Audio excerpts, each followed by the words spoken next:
Olá, pessoal, estamos aqui novamente com mais um Conectando e Lima. Desmistificando a reforma tributária. É isso aí, pessoal, porque o Lima, vocês sabem que ele é o guru, o mestre da reforma tributária, mas o Lima ainda precisa de ajuda. Nós trouxemos hoje aqui para falar conosco o doutor André e vamos ter muita pergunta. E sobre que tema nós vamos falar com ele hoje, Lima? Bom, hoje nós já temos a equiparação hospitalar em clínicas de saúde e a reforma tributária ampliou alguns benefícios. Eu gostaria de trazer esse tema para a gente discutir. Foi muito solicitado, hein, gente? Então, roda a vinheta.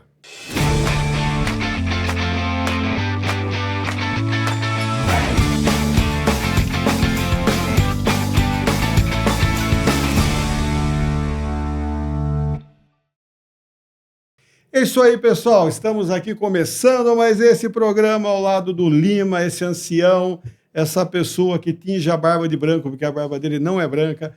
E nós temos aqui, começando esse programa, tratando de um tema, Lima. Hoje nós estamos aqui com o doutor André Luiz Rodrigues, né? Eu conheço ele tanto como André, que eu vou ter que tratar de doutor André hoje, até difícil, da PGR Advogados, do meu amigo Gustavo Pelvezan, né? O Gustavo, logo, logo você vai estar aqui com a gente, tenha calma, Gustavo.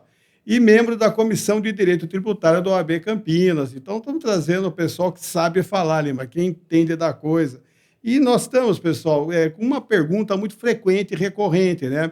A Lei Complementar 214, né, de 2025, ela trouxe o redutor, né, para a área hospitalar, para a área de saúde, né? Nós falamos de reforma tributária, mas hoje nós já temos alguns benefícios que existem também, né, para a área de saúde. O Lima aí também vai dar nome aos bois, né, e também aí com o doutor André, e onde nós podemos ter uma boa redução na carga tributária atual, que trata do imposto de renda, da contribuição social, e que poucas pessoas sabem, que dá para você aí, que é empresário, da área de saúde utilizar, você que é contador, levar para os seus clientes. Então, Lima, vamos lá e, como eu falei, para dar nome aos bois, é com você, né, Lima? Bom, acho que é bom esclarecer o que a gente quer provocar nesse episódio, é trazer para que o doutor André esclareça. Hoje, as clínicas de saúde, a gente primeiro pensa em clínica médica, né? Sim. Mas eu acho que o doutor pode colocar até onde abrange esse benefício que o Donizete falou, que já está ativo, né? Que é no imposto de renda, na contribuição social, o redutor, e trazer, primeiro, se esse benefício acaba com a reforma tributária e o que a reforma tributária trouxe, né? Como é o redutor para a área de saúde especificamente, que é um benefício tributário, separar essas duas coisas, se as duas continuam concomitantemente. Certo. Bom, primeiramente agradecer o convite, a oportunidade de estar aqui participando com vocês desse diálogo. E sim, a reforma tributária, a gente vê, por meio da reforma, a importância desse tema para esse setor, né? O setor de saúde ficou, nos últimos anos, muito evidenciado, né, em razão de todo o desafio e demanda que foi solicitada dessa área, né, de prestação de serviços. E as clínicas médicas, ou melhor dizendo, as clínicas de saúde, os serviços médicos na reforma tributária, ela teve essa atenção maior, em razão até mesmo, como você disse, da redução, né, da alíquota em 60%. Né? Só que isso a gente ainda vai ser verificado, vai ter a regulamentação, mas isso só quando a reforma for efetivamente implementada.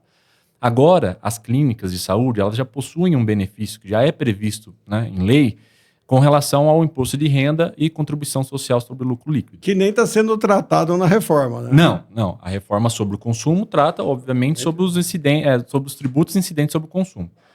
Esse tema pode vir a ser tratado agora com o início da discussão da reforma sobre a receita. E por isso que é importante as clínicas, né, terem a atenção sobre esse tema, porque, por enquanto, ela existe. Né? A gente não sabe como que isso vai ficar quando for discutido a reforma com relação ao imposto de renda.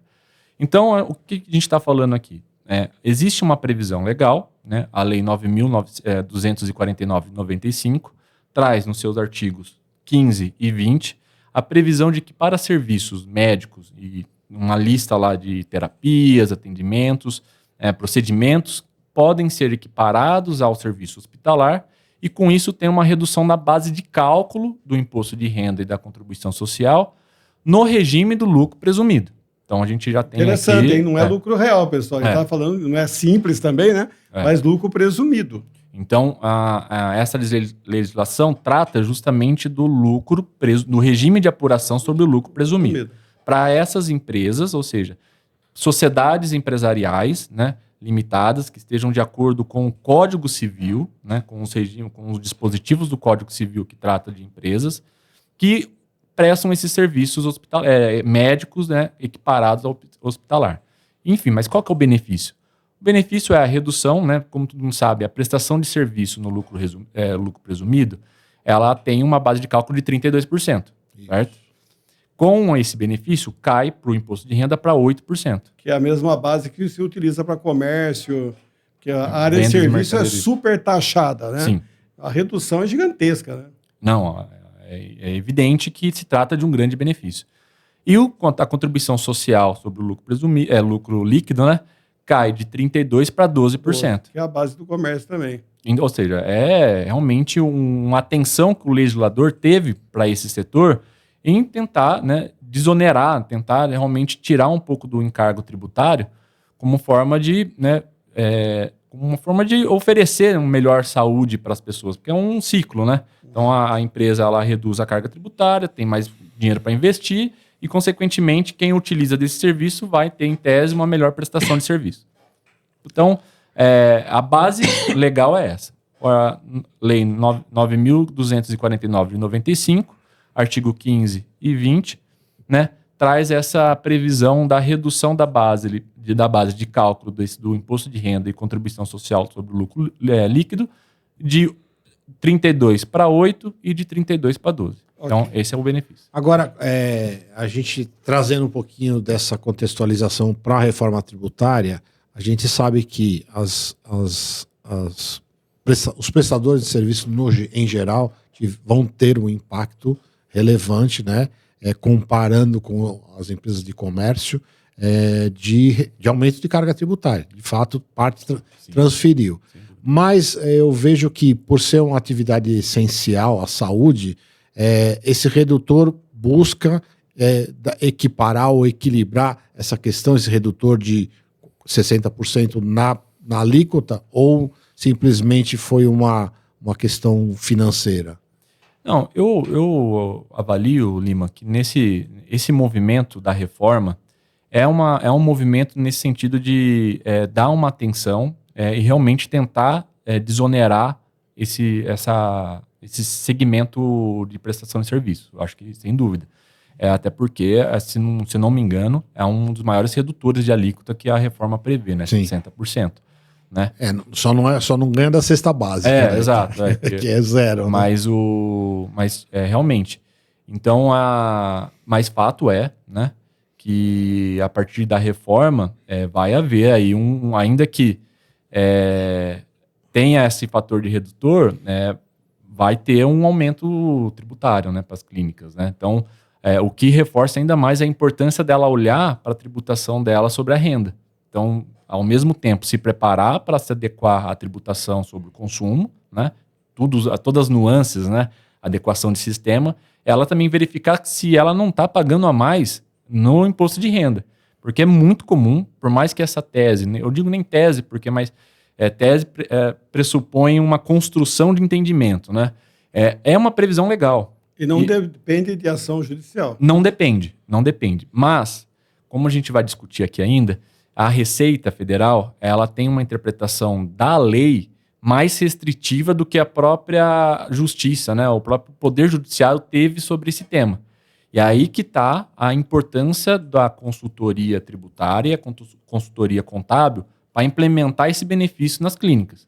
Porque se não houver, de fato, um preenchimento dos requisitos sobre esse benefício, as empresas passam a estar expostas, né? Estão expostas Quais seriam esses pré-requisitos? Primeiro, está dentro do lucro presumido. Só que aí é que a gente sempre fala, né? Precisa ser verificado se compensa ou não estar no lucro presumido.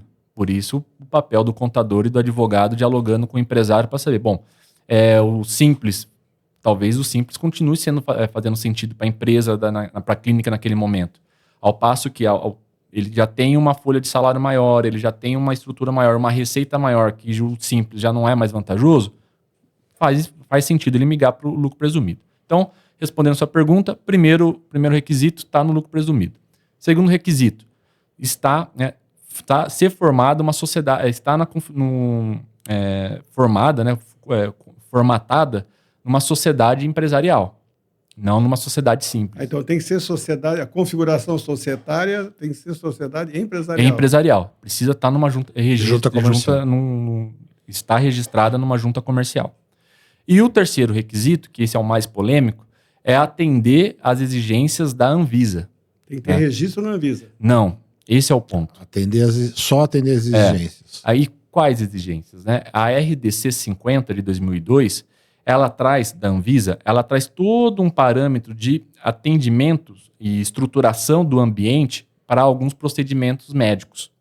E aí a Anvisa e a Receita Federal, principalmente a Receita Federal, toma como partida essa resolução para dizer se aquilo é ou não um procedimento equiparado ao procedimento hospitalar. É como se fosse uma analogia. Se para um hospital operar, ele precisa atender todas umas exigências sanitárias, inclusive da Anvisa, a clínica médica ela precisa estar também atendendo essas mesmas exigências. Mas não é necessário que elas tenham um registro na Anvisa. É preciso que ela tenha um laudo, né, autorizado da vigilância sanitária. Às vezes estadual, às vezes municipal, ali dependendo do atendimento que ela vai prestar, do serviço que ela vai prestar. Então, em resumo, esses três requisitos. Está no lucro presumido, sociedade empresária e atender às exigências da Anvisa. Perfeito. Você colocou que a Receita interpreta, né? Acho que uma das questões mais importantes é terceiro item que você citou, estar similar, né, atendendo os requisitos para um hospital, mas você citou que também são serviços de saúde. Então, uma clínica odontológica, uma clínica de fisioterapia, ela tem que também atender esses requisitos mínimos, né? Mas porque, como é interpretativo, a Receita pode desconsiderar, mas você não é uma clínica médica, é uma clínica odontológica. Mas atendendo esses requisitos, ela... Ou psiquiátrica também. Né? Enfim. Psicológica, da área de psiquiatria. Sim, é importante. O grande ponto nessa questão, Lima, é separar o que é procedimento de mera consulta. Por quê? O que for só consulta, a Receita não entra dentro desse benefício. Aí é tributado dentro da base de cálculo de 32%. A consulta. E aí, a questão das clínicas médicas e, na verdade, ser clínicas de saúde, porque é óbvio que um procedimento odontológico, muitas vezes, é mais do que um mero procedimento sério, uma consulta. É óbvio. Então, ela tem toda ali uma questão de sanitária mesmo, um ambiente adequado para fazer um procedimento cirúrgico. A fisioterapia, a gente às vezes sabe que existe ali um procedimento de aparelhos, né, choque, tudo que precisa estar esterilizado. Tudo isso entra dentro de procedimento. E o psicólogo entra? Não entra porque é considerado mera consulta. Não há um procedimento. É discutível, então, mas não há um procedimento. Esse ponto é bem interessante, porque você separa muito claramente, né? Porque a consulta é uma coisa, né? Agora, que é uma conversa, um bate-papo, uma interpretação de exame, uma análise, etc. Agora, o procedimento já começa a separar o joio do trigo, né? Exatamente. A consulta, né, quando foi... A lei prevê isso, primeiro. A própria lei traz que, exceto consultas, receitas de consulta. Então, ela traz todo o hall, né, de procedimentos, terapias, atendimentos ambulatórios, de emergência, né? Vacina entra. Então, a vacina, por exemplo, clínica só de vacina, ela tem direito a ter o redutor da base de cálculo, né? Mas, por exemplo, farmácia, está promovendo saúde, ela está vendendo remédios, mas não, farmácias não entram no como se fosse benefício. Um comércio, né? Então, a grande... E aí a importância, óbvio, do trabalho em conjunto com o contador é a segregação dessas receitas também. Porque se colocar tudo dentro do mesmo cesto, tudo é procedimento, e for verificado depois numa fiscalização que ali tem receitas de consulta, vai ser autuado, vai ser realmente alterado. Os contadores estão aqui adorando a Não, acho que isso é uma reciclagem importante sobre esse ponto de vista. Eu tenho clínicas lá na minha empresa, clientes nossos, que de fato é muito claro, né? A separação da receita, né? Entre consulta mesmo e os procedimentos, né? Clínicas grandes já fica mais fácil, porque você separa o atendimento, inclusive, né? Da consulta, enfim. Agora, voltando um pouquinho para a reforma tributária, a parte de saúde médica, enfim, ela tem um redutor de 60%. Esse redutor já é definitivo ou você tem que é discutível judicialmente? Como é que tá o entendimento de vocês nessa questão? O redutor hoje é previsão legal, está dentro da lei complementar, então a gente só não sabe qual a alíquota base, né, que vai ser aplicado esse redutor. Mas hoje o que é realmente já está definido é que assim que vier, né, a alíquota, ela vai para serviços médicos, ela vai ter esse redutor de 60%. Lembrando que a alíquota ainda está sendo construída. Eles estimam uma alíquota, hoje falam em 28%, mas de fato o que vai definir a alíquota é no ano de 2026, onde essa alíquota de teste de 1% vai estabelecer quanto eles arrecadam. E baseado nessa arrecadação, eles vão definir a alíquota de referência, que vai ser a base para todos os redutores, enfim. Né? Bom, Limar, nós vamos ter que... Poxa, já deu tempo. Não, quando a conversa é boa, passa rápido, né? Fala a verdade. Doutor André, dá os parabéns. Muito didático, né, André? Você é o cara, você é muito didático. Isso. Bom, como pessoal, eu sei que muita gente está adorando, porque aqui nós não estamos tratando do tema, estamos dando a receita do bolo, que é mais legal. Está sendo muito didático, né, Lima? Estou achando que está sendo bem didático. Nós vamos continuar em mais blocos falando, né, e conversando com o doutor André, tratando sobre a área de saúde e vários outros aspectos. Continue acompanhando com a gente esse tema. Agradeço a todos que estão conosco. Vocês veem que esses temas aqui são muito relevantes. De repente, na tua empresa, ou você que está aí da área de saúde, viu, que você falou diferença de procedimento com consulta, você vai naquela que manda tudo num balaio só, depois você sofre uma autuação aí gigante. Então, estamos trazendo informações relevantes.